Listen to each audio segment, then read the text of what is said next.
வரலாற்று ஏடுகள், கல்வெட்டுக்கள் மற்றும் புராதன இலக்கியங்கள் என்பன கிறிஸ்துவுக்கு முன்னரிலிருந்து நாட்டில் நவீன வரி முறைமையின் அறிமுகம் வரையில் ஓர் ஒழுங்கமைக்கப்பட்ட வரி முறைமைகள் தொடர்பான ஏராளமான தகவல்களை வழங்கி வருகின்றன.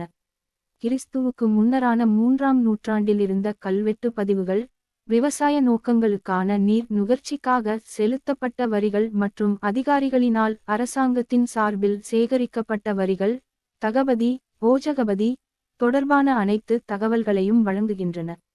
வரி சேகரிப்பு முறைமைக்கு அப்பால், வரி சேகரிப்புக்கு பொறுப்பாக உள்ள அதிகாரிகளின் பதவி பெயர்கள் மற்றும் சேகரிக்கப்பட்ட வரிகள் என் நோக்கங்களுக்காக பயன்படுத்தப்பட்டுள்ளன என்பன குறித்தும் அத்தகைய கல்வெட்டுக்களில் குறிப்பிடப்பட்டுள்ளன. அத்தகைய இடங்களில் கனியா, கன்னிகா மற்றும் அதானா ஆகிய இடங்களில் வரிகள் சேகரிக்கப்பட்டதுடன், இலங்கையில் மிகவும் புராதன காலத்திலிருந்தே இந்தியாவிலிருந்து ஆரிய குடியேற்றவாசிகள் இலங்கைக்கு வருகை தந்த காலத்திலிருந்தே சர்வதேச வர்த்தகமானது சிறப்புடன் செயற்பட்டு வந்துள்ளதுடன் அதிகாரிகள் இறக்குமதி மற்றும் ஏற்றுமதி மையங்களில் வரியினை அறவிட்டும் வந்துள்ளனர். அனுராதபுர ஆட்சி காலத்தின் போது அந்நிய செலாவணியின் பிரதான மூலமாக காணப்பட்ட முத்து குளித்தல் இடம்பெறும் மகத்திதவில் மன்னார் இறக்குமதி மற்றும் ஏற்றுமதி தீர்வைகளின் சேகரிப்புக்கு மகாபத்துலத்த எனும் அதிகாரிகள் பொறுப்பாகவிருந்தனர். ஹம்பாந்தோட்டையிலிருந்து கொடவாய துறைமுகமானது இறக்குமதி மற்றும் ஏற்றுமதி பொருட்களின் மீது வரி அறவிடப்படும் இன்னொரு மையமாக விளங்கியது. கிறிஸ்துவுக்கு முன் 2ஆம் நூற்றாண்டிலிருந்து காணி வரிகள் அறவிடப்பட்டு வந்துள்ளதாக கல்வெட்டுக்கள் தெரிவிக்கின்றன. விசேட நோக்கங்களுக்காக சேகரிக்கப்பட்ட வரிகளின் ஒதுக்கீடானது புராதன கல்வெட்டுக்களில் பொறிக்கப்பட்டுள்ளன.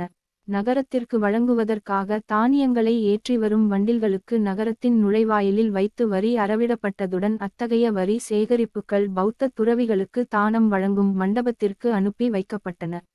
வெளிநாட்டு ஆக்கிரமிப்பாளர்களின் ஆட்சியின் கீழ் முழு நாடும் வரும் வரையில் மலைநாட்டில் ஆட்சியிலிருந்த கண்டி இராச்சியம் இறுதியான இராச்சியமாக விளங்கியது.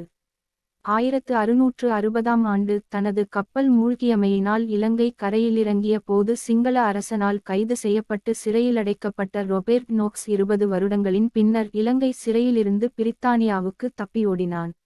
அவன் பிரித்தானியாவுக்கு தப்பிச் சென்றதும் இலங்கையில் தடுத்து வைக்கப்பட்ட போது அவன் பெற்ற அனுபவங்களை பதிவு செய்திருந்தான்.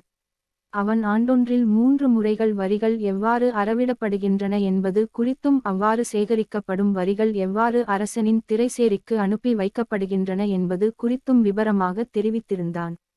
அதற்கிணங்க நோக்ஸ் வேறுபட்ட வரி வீதங்களில் வரிகள் செலுத்தப்பட்டுள்ளதை பதிவு செய்திருந்தான். இரத்தினக்கற்கள், வைன், எண்ணெய், சோளம், தேன், மெழுகு, துணிவகைகள், இரும்பு, புகையிலை மற்றும் யானை தந்தங்கள் என்பன அந்த வகையீட்டினுள் உள்ளடங்குகின்றன. ஒருவரின் மரணத்தின் போது அறவிடப்படும் வரியே மறல் வரியாகும், மரண வரி.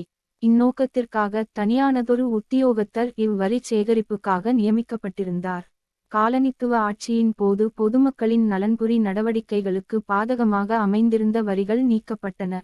இலங்கையின் கிழக்கு மாகாணத்தில் தொழிற்பாட்டிலிருந்த நெல் வரியானது 1882 இல் நீக்கப்பட்டது. நெல் வரியினை இல்லாதொழித்தலானது மாகாணங்களில் நெல் பயிரிடலினை மேம்படுத்துவதற்கான நடவடிக்கையாக அமைந்திருந்தது.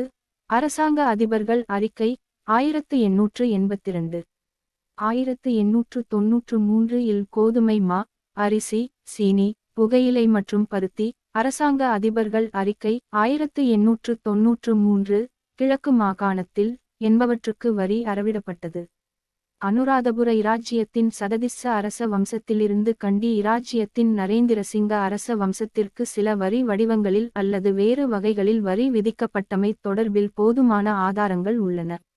இக்காலப்பகுதிகளில் அரசினால் அவரது மக்களுக்கு அளிக்கப்பட்ட சேவைகளுக்கும் வரி விதிப்பனவுக்குமிடையில் நேரடியான தொடர்பு இருந்துள்ளது.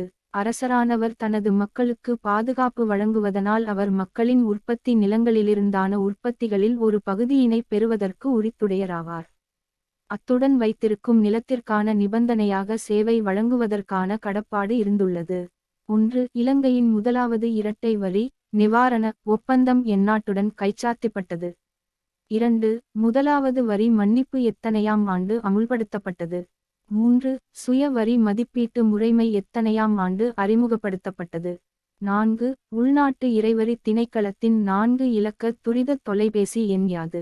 2018 ஏப்ரல் 1ஆம் திகதியிலிருந்து அமுலுக்கு வரும் வகையில் முதலீட்டுச் சொத்துக்களின் தேறுகையிலிருந்து ஈட்டப்படுகின்ற இலாபத்தின் மீது மூலதன ஈட்டுகை வரியினை அறிமுகப்படுத்துகின்றது. வருமானவரி நோக்கங்களுக்காக மூலதன ஈட்டுகை வரியானது முதலீட்டு வருமானமாக ஈட்டப்படுகின்றது.